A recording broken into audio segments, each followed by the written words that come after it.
Hey everyone, welcome back to the channel. Before I get started with today's video, if you guys are new here, hit that subscribe button and consider liking this video if you like what we're doing here. Also check out my Amazon affiliate link down below in the description. So moving on to what this video is actually about. This video is about replacing my OBC stock in my car. As many of you guys know, my onboard computer button doesn't work inside of my e46. I did think it was that my car did not come equipped with the button inside the stock. However, I think my wire is just broken. The wire gets cut inside due to using the blinker and high beam and stuff like that. So you can re-solder the cables together, but I actually just bought a new OBC stock off of eBay and I would like to replace it with that. So I'm gonna go through today and show you guys the process. Let me show you guys right now how mine doesn't work and what happens when I click my button.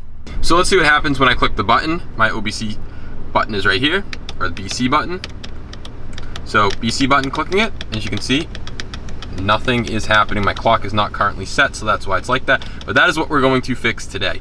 First things first, we need to disconnect the battery because we will be removing the airbag and the steering wheel. So let's do that now.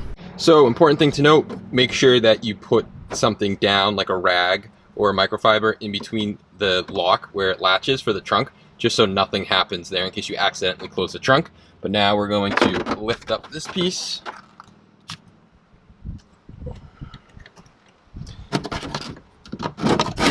And pull out this piece and disconnect the battery.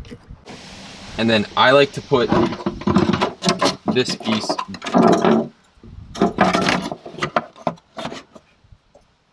that piece back just like that so nothing happens. It can't make any sort of connection to the battery. Okay, with the battery disconnected, we are now going to remove the airbag. You need a small screwdriver like this, and you're gonna pop, there's two holes on each side, and you're gonna push it and release the pin. So I'm gonna do that now.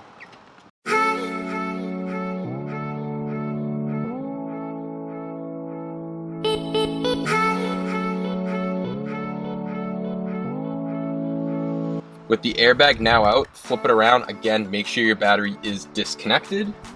You can take the screwdriver and just pop that out. Remove connector.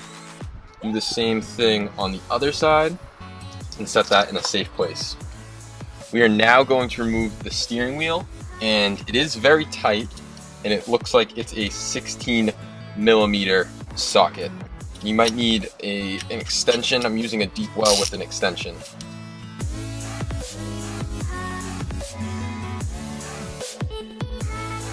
And to note, if the steering wheel is not coming out when you try to pull up on it, only release the bolt a little. Give yourself a gap and pull up on it so you don't come back and swing yourself in the face, but mine came off pretty easy. So there we go. And then you do have a couple of connections inside the steering wheel that do need to be released. So I'll show you guys that now. So once the steering wheel is out, you do have two connections, 1, 2. These need to be released and they just pull out. With those released, the steering wheel should just pull out. I think I need 2 hands for it. There we go. The steering wheel is now out. So now we're left with this.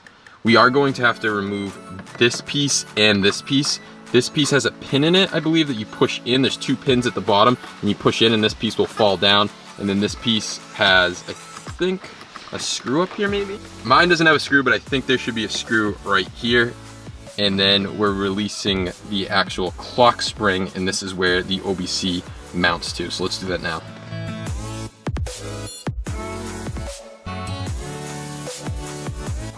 So now there are 4 T25 bolts holding in the actual clock spring assembly with the stocks. Be very careful not to turn this. Keep it relatively in the same position. However, the steering wheel does have a lock feature on it, which makes it really handy, so it can only go back and forth just a little bit, so it actually can't fully come out. So we're going to loosen these now.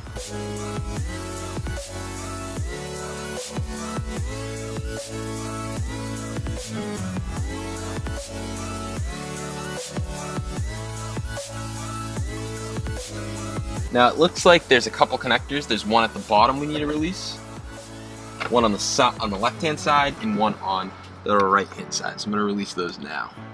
And now with the stock removed, it looks like the stock that we need to remove is just held in with clips. Clip here and here, and you just squeeze them. And it should just wiggle out like that. And now the stock is removed, and you can replace this or open it up and take a look if you want to just fix the broken wire inside. I think I'm going to replace mine. I do have another one, but I am going to open this up just to see what it looks like and to show you guys. Alright guys, so if you are taking apart your BC stock to fix the BC button that doesn't work, there are two T9 bolts holding it in. So with those two T9 bolts out, this thing now just comes apart. You can kind of pull it this way, but I like to get a screwdriver right here where this brace is and pull back at the same time. And once over it, it should come apart like that. And now here is the inside, and usually you can just take this thing apart and it just kind of pulls up. So now you can just kind of shake it just a little bit and it will pop out, but be careful because the wire is still attached. And you will see, guys, look at my wire right there. Bam. Broken in two, and we're gonna resolder that back together. Actually, I won't show you guys soldering it, only because I'm going to just use my other one. This one's just probably going right in the trash, but you can see right there, the line is broken and that will need to be repaired. Okay, so after this stock has been replaced or repaired, you can put it back in the same way it came out. It only goes in one way, clips in, and now we can put this piece back on, connect the wires, and put back the 4 T25 bolts. It is good to clean this up a little. Mine is a little dirty, so I'm probably gonna clean that up. So we can now put this back on. We can start by connecting the wires. They only go in one way, and they're lined up exactly where they should be, which is nice. It should slip right back into the same way it came out. And now we can put on the 4 T25 bolts. Okay, now once the 4 screws are secured, wires in, we can now put back this bottom trim piece and this top trim piece right here.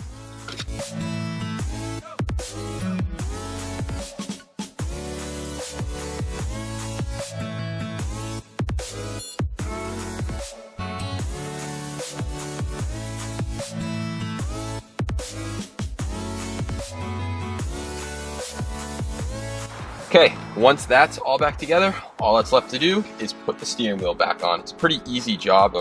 Didn't know why I didn't do this sooner, so looks like everything's good. Let's put the steering wheel back on now. When putting the steering wheel back on, ensure that you line it up straight. There's a little alignment pin at the bottom, just a little line that's on the steering column and on the steering wheel to ensure the alignment is correct.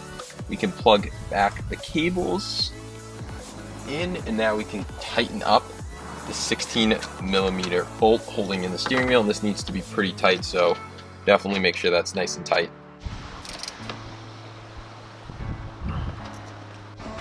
Now it's all left to do is put the airbag back in.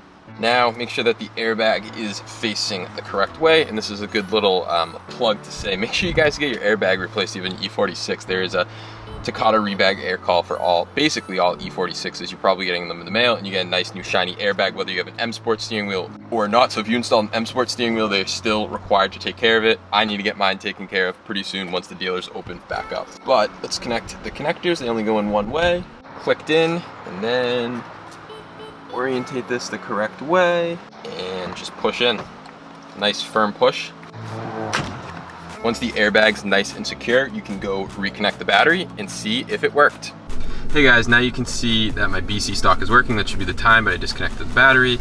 We have the temperature outside, miles per gallon, and the miles I have to go. So that's pretty cool. So super easy fix to fix that. And yeah, that's about it. That's how you fix your OBC stock, or your BC stock as they call it. It's called onboard computer, but then it's just called board computer, I guess, that button. So pretty cool. All right, everyone, so that is going to conclude today's video. I will try to drop a link down below to purchase this BC stock new, as well as maybe find one on eBay, because that's where I bought my new one. Or you can just fix it like I showed in the video where I had the broken wire. You can just solder that back together with some heat shrink and you're good to go. But I did want to buy a new one just in case there was something else wrong, and I ended up just using that, and I'll probably throw out my other one. So I hope you guys enjoyed today's video. If you did, give it a huge thumbs up. Consider subscribing if you're new here, and like always, check out my Amazon affiliate link down below. It helps out the channel at no cost to you, so much appreciated if you guys are using my Amazon affiliate link. That is all I have for today's video. I will catch you guys in the next one. Peace out.